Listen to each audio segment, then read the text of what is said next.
So I had the Kuda B paperwork for some time now, right? Some of it. And I had some inside intel on a couple of things also for some time now, right? A little. And I was sitting around and I was waiting for somebody to actually put out a video on a certain thing. They didn't. So since either other people didn't see this particular piece of information that was in the Kuda B paperwork, or some people might not want to disclose the information that's on this particular piece of paperwork that involved the Kuda B paperwork, I guess I'll do it. Me and the Notification Gang would like to invite everybody to come join us Monday through Thursday, 9:20 to 10 o'clock for Morning Coffee, where we discuss the events of the prior day and also just talk mess about stuff. See you then.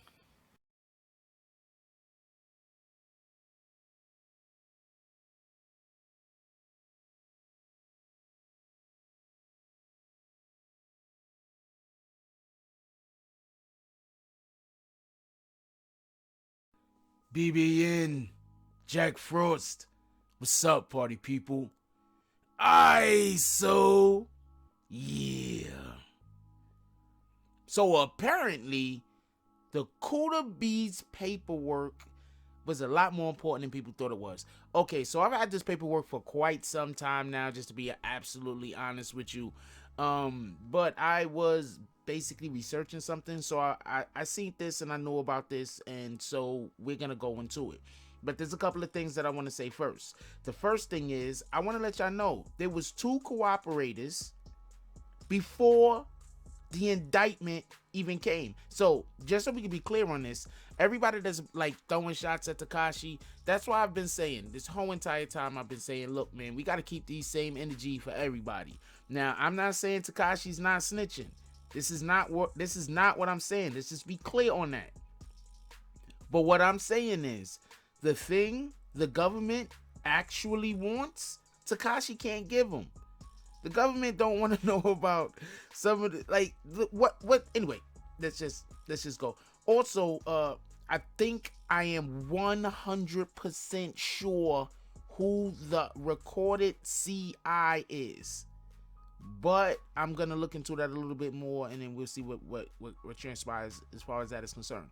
So anyway, so once again, there was 2 cooperators before the indictment. Look, paperwork right in front of y'all. We're going to get into it in a minute. You can read the paperwork while I'm talking. Anyway, neither of the cooperators is 6ix9ine. They refer to 6ix9ine by his name. If one of the cooperators was 6ix9ine, they would not do that. And as we all know, 6ix9ine cooperation didn't really actually begin to January 23rd. That's when his cooperation actually began. Okay, so basically, so wait, hold on. Another thing that popped up in the Kuda B bail hearing paper, for everybody that don't know, here it shows Shotti was heard on. Okay, so basically, Shotti was heard on a tape, a consensual wiretap, speaking to someone about Kuda B. And I'm saying this just so we can get this understanding. There was individuals that had consensual wiretaps. Do you understand what I'm saying? Everybody is shooting at 6ix9ine, calling 6ix9ine all these type of different rats. Let's just read this real quick. It says, Mr. Warren says, yes, there was a Title III, that's a wiretap, on Jamel Jones's phone for approximately 20 days, from November 1st to November 20th. That has been produced in discovery, okay? All of the audio and the line sheets for that. So just so we can be clear on this, Jamel Jones, Mel Murder, Mel Matrix, he was not cooperating. They had a wiretap on him. If it was a consensual wiretap, it would say consensual wiretap. So they were tapping his phone without his knowledge. Something happened. There was some kind of, court order to allow for them to tap his phone. Then it goes on to say, Mr. McKenzie, that's Kuda B, was not captured on that Title III. They're literally talking about the wiretaps in a case, right? About Kuda B. And Kuda B isn't even on the wiretap. So hold on. Then it goes on to say there was also a consensual Title III. See the difference between what they said about Mel's paperwork and Mel's wiretap? They just said Mel had a Title III. Here they say there was also a consensual Title III from another cooperator in this case that was up for a little more than a month. We captured several of the defendants on that consensual Title III, not Mr. McKenzie. Mr. McKenzie was not captured on a Title III. There was also a cooperator who made in-person recordings of the same defendants over a period of months, including Mr. Jordan, Mr. Hernandez, and others. So basically, there was individuals who had a consensual wiretap. Then there was another person who actually walked around with a physical wire on them recording people. Neither one of these people were Mr. Jordan or Mr. Hernandez. You get it? Neither one of the people that was purposely recording this information for the government was Shotti or 6ix9ine. Okay? Mind blown. Because for whatever the reason is, well, okay, we all know why everybody only talks about 6ix9ine snitching. That's because there's certain people that want people to believe that 6ix9ine is the only one talking in this case. And even if anybody else is talking, it's 6ix9ine's fault. This right here is proof that there were already people talking to the police before 6ix9ine was talking to the police. This is 100% evidence that even if 6ix9ine never ever decided to work with the government, they already had people working for the government that most likely put together enough information in order to get these guys jammed up.